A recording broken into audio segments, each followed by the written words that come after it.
Wow, dalawang talakitok mga lods oh. Sumalubong sa flashlight natin. Eto akin, tirahin mo yung kabila. Shot. Sa pool yung malaki din mga lods. Sa pool din yung isa. Yung kay Idol Crabman. Dalawa agad mga lods oh.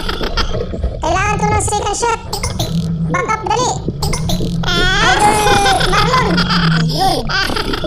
Pangalawahan mga lods. Dalawang pana na. Secure na to, hindi na to makakatakas. Ang galing. Dalawa agad mga lods. Episode 6 na nga pala ito mga lods ng Night Spear Fishing dito sa ating adventure sa Sikat TV. Paki-like at share naman mga lods ng ating video kung ayaw mong makagat ng talakitok.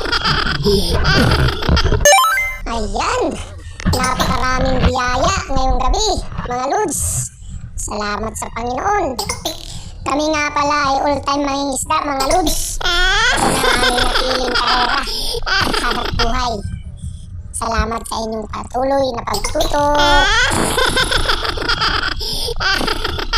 Nakikita niyo yan mga lods. Parang bato lang no.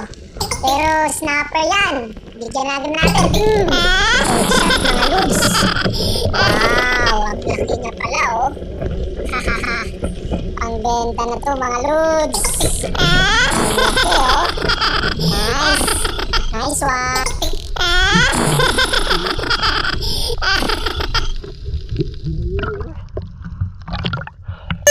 Ganito talagang buhay may isda mga lods. Kahit malalim, kailangan mong sumisid para may maiuwing pagkain sa ating pamilya. Uy, snapper uli mga lods oh. Ayan. Nakatalikod ka pa ha? Akala mo hindi kita makikita. Ang galing niya kasi mag-blend mga lods. Doon sa lumot at doon sa bato na kanyang tinabihan. Pero sorry ka na lang kasi kailangan natin maghanap buhay. Kailangan natin ng pambenta ng isda.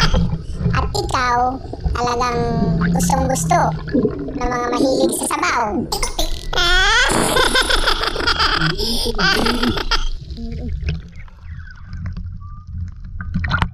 Wow, kita niyo yan mga lods. Napakalaking kulambutan. Cuttlefish. Jackpot na naman si Idol Marlon. Ang galing mo talaga. Teka, sisirin pa natin mga lods. Baka may kasama yan. Baka jackpot din tayo.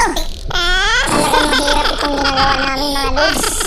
Minsan pa, buhay talaga. Pero dito kami masaya eh. Ito na yung aming napiling hanap buhay. Kaya kontento na kami sa kung ano man biyaya ang binibigay sa amin ng Panginoon.